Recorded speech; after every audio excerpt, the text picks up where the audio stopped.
This is a second update. We are now covering week 2 of the exercise. We have received the second week preliminary data from the field on the ongoing mass voter registration campaign. This is raw data that will be subjected to further cleaning and verification as required by the law. After 14 days of registering voters, preliminary data shows that a total number of 1,539,879 Kenyans, representing 53.94% of the week 2 cumulative target, have applied to be registered as voters. This represents 25% of the upper target of 6 million voters and 38.50% of the lower limit target of 4 million voters. This means that much has to be done to achieve our targets. We are just not really where we expected to be. The top 10 performing counties against the upper target are as follows. Kajiado leads against the MVR2 target of 33,282. It has registered a cumulative number of 30,766 applicants, which represents 92%. This followed by Mandera against a target of 37,440. As of week 2 today, it has registered 16,115 applicants, representing 43%. Followed by Kirinyaga against the target of 65,772. It has registered 28,306. That represents 43%. Followed by Kiambu against a target of 250,493. It has registered 106,223. Against that represents 42%.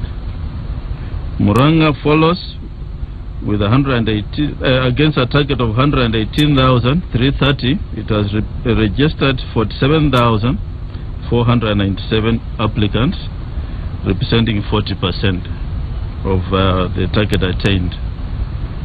Narok against the target MVR2 target of 62,632.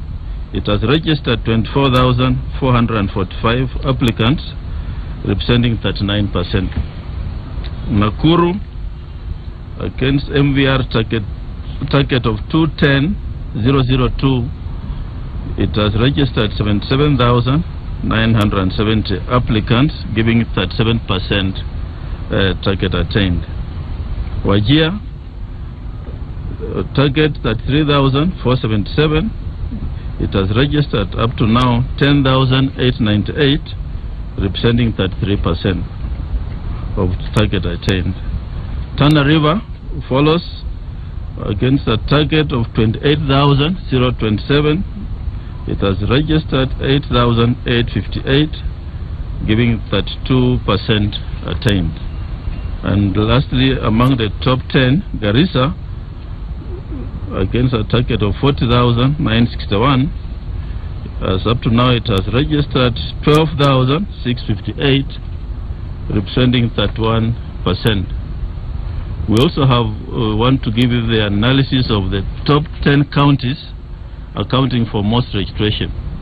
These are counties with most number of expected applicants against the targets attained, and these include Nairobi City, which we were targeting 855,529. So far it has registered 182,265 applicants, representing 21%. Kiambu follows a target of 250,493. Up to now, the registration has recorded 106,223. This is 42% attained. Nakuru follows with a expected target of 210,002. So far, Nakuru has registered 77,970. That represents 37%. Meru expected 219,472. That's a target. So far registered is 67,665, representing 31%. Mombasa 230,175. That's a target. So far have registered 55,967, representing 24%. Kilifi target 229,759. So far we have registered 54,692, representing 24%. Kakamega 279,412. That's the target. So far we have registered 49,876 persons, representing 18%. Murang'a follows at 118,330. That's the target. So far we have registered 47,497 persons, representing 40%. Machakos, the target is 167,214. So far we have registered 46,089 applicants, representing 28%. And lastly, among this category, Kisumu, target 183,216. So far we have registered 38,739 applicants, representing 21%. In this exercise, we have noted the following. These are the concerns we have noted in this MVR2 exercise. Number one, there's low registration in some counties. We are concerned that some counties with the highest potential voting population of 100,000 and more are below 20% of their total targets. These counties include Vihiga, Nyeri, Kisii, Kericho, Kakamega, Bungoma, Siaya, and Kitui. We are asking our stakeholders in these counties to work closely with the officers on the ground to ensure that all eligible Kenyans are registered. Another issue we have noted, number two, is the effect of drought in the pastoral areas. The Commission has taken note of the fact that voter registration services in pastoral areas have been affected by drought and difficult logistical challenges as a result of the vastness of these areas. The Commission resolved to allow registration officers in the affected counties to avail registration services within the electoral areas where potential voters could be settling at the moment. However, the movement of the BVR kits shall still be confined within the constituency, not outside. The BVR kits will be confined within that particular constituency. In addition, registration clerks in the affected counties have been directed by the Commission to also accept transfer and change of particulars applications at their respective registration centers. Another issue we have noted is the issue of transfer of voters. The Commission has received complaints on the transportation of voters from one electoral area to another. It's also alleged that some transfers or such transfers involve some form of inducement or bribery of one sort or another. Whereas Kenyans are allowed to register anywhere, the decision to transfer to a particular electoral area should not be done under influence or any other form of bribery. Such conduct amounts to an electoral offense. We have deployed investigation officers to the ground to establish the veracity of these claims. Registration of students in colleges and universities is another issue we want to comment on. The Commission resolved to make special arrangements that would increase access to registration services by students in colleges and universities across the country. The regional election coordinators have been directed to conduct a special outreach program for voter registration in universities and colleges within their respective jurisdictions. This will run for a period of 7 days that's the registration of students will run for a period of 7 days from 8th to 14th February 2017. We call upon the university administration to support this initiative. Registration of prisoners is another issue the Commission has addressed. In order to enhance the right of prisoners to participate in the electoral process and in compliance with the Supreme Court decision, the Commission has resolved to gazette prisons as registration centers. The actual registration for prisoners will commence between 20th and 27th February this year. The Commission has resolved that when it comes to voting, prisoners will be allowed to vote only for the presidential seat or candidates. Accordingly, we are making proposals on regulations to govern the participation of prisoners in elections. Another issue the Commission has addressed is the issue of the registration of a Kenyan diaspora. The Commission has taken note of the right of Kenyan diaspora to vote. Accordingly, the Commission will be hosting the thematic working group on the diaspora participation in elections tomorrow to deliberate the Commission's proposals on the matter. We shall make announcements after tomorrow's meeting. Another issue we want to address is the cleaning up of the voters' register. In our last briefing, the Commission informed the public that it had found out that 128,926 records of voters had shared identification documents. We wish to state that as of now, 50,174 records of voters have been confirmed to be legitimate. The cleaning up of the register of voters is an ongoing exercise. It's a continuous process. 50,174 have been found to be legitimate, leaving the residue of the 128,926.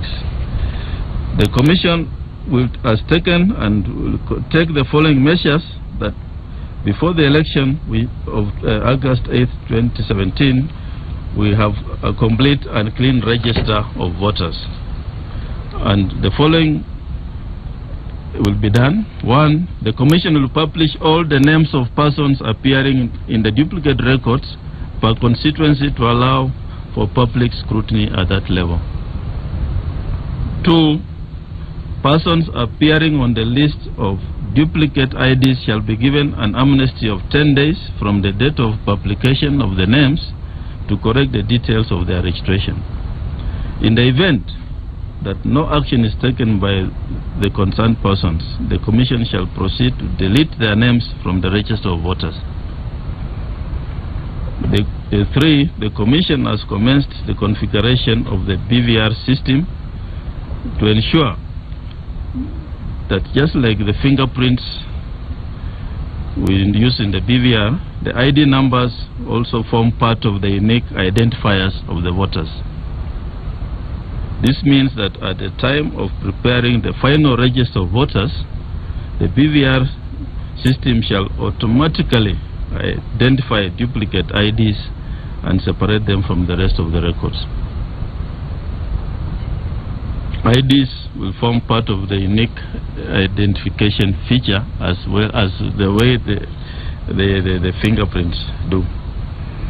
After number 4, after the mass voter registration exercise ongoing and before the final certification of the register of voters, the Commission shall run the entire records of the register against the NRB database to confirm the authenticity of ownership of the ID numbers. That is 4. 5, the Commission, in collaboration with the Registrar of Births and Deaths, has made arrangements for the removal of dead voters on a continuous basis. These are the measures in place. The preliminary evidence shows that there are persons across the country who might have violated the law by registering more than once. We as a commission wish to remind these people that it's an offense to register more than once. The commission shall not hesitate to take action against such persons. In conclusion, I wish to state that let us as a country refocus our energies towards the direction of free, fair and credible elections. We call upon all the stakeholders, the politicians, political parties, state and non-state actors to ensure that our vision of achieving credible elections is realized. Thank you.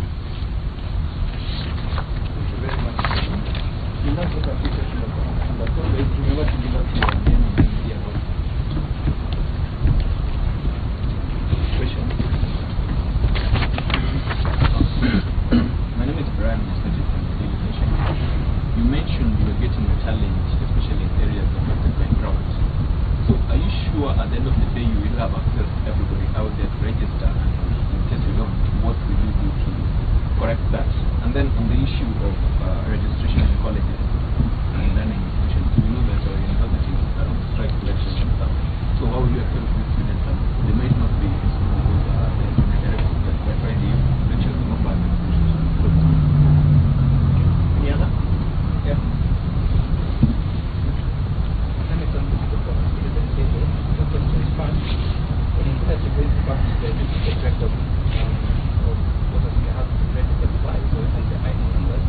When is that? And number two, we were talking about the voter transfer, but also we have reports indicate that indeed some politicians may have been contract that transfer to be done in particular constituencies for them to be favored when it comes to certain election. Do you have an indication of how rampant it is, and would you be willing to share with us the data with the transfer that has been done?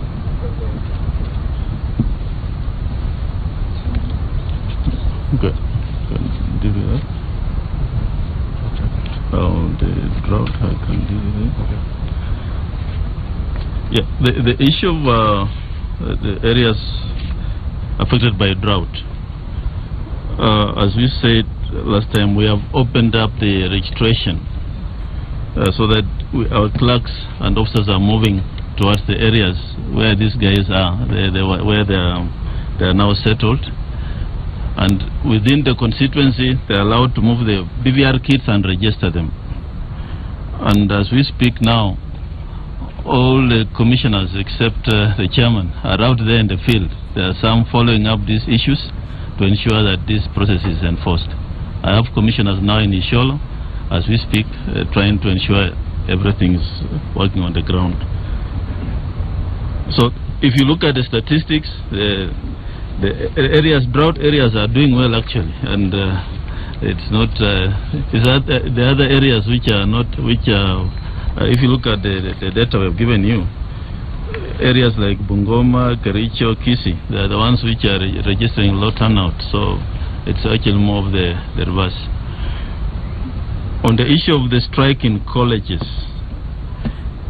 I understand the lecturers are on strike. Yes. The students are still in college as we speak, but in the unlikely event that the students go home, then our problem is not there anymore. They register at home. I guess that if that happens, then it's we shall save some money sending kids to the colleges. There was a question from on transfers. You can deal with it. With respect to transfers of voters, is a complaint that we've received. Most of the time, of course, it comes from the political class themselves, especially aspirants. So what we've done is that we must go out to the field to ascertain the veracity of those claims. So what we are doing now is we are looking at the records in terms of how many transfer applications we've received so far. We got some data, but it's still being verified. So in our next briefing, we'll be able to get at least the week 2, the first 2 weeks transfer levels. In terms of the actual evidence, we actually just have received allegations of massive transfers, and that's why we've sent to the field, our investigation officers, to be able to confirm that actually that is whether that's actually the case or not. But as Chairman said, it's important for Kenyans to know that if you're going to transfer because you're being influenced, it's not your free choice, you are likely going to disenfranchise yourself, because what we observe is that most of these people do not actually remember where they last registered or where they last transferred. And there are cases where we're being told that people are transferring more than once. So it tells you specifically that the intention is not necessarily good among some of these applicants. And the reason why we centralized this at the constituency level was to actually limit some of this behavior. And when we get the real evidence, we're going to see, we're going to share with the public, and especially towards the end when it's all closed and we've run the entire data through the database. We can tell how many times someone attempted to transfer. So we're also calling upon the political class to know that it could be an issue that will affect your candidature eventually if it's an electoral offense. So we are paying attention to that, only that we don't have all the data at the moment. We are still verifying the data. We'll share with you. Yeah.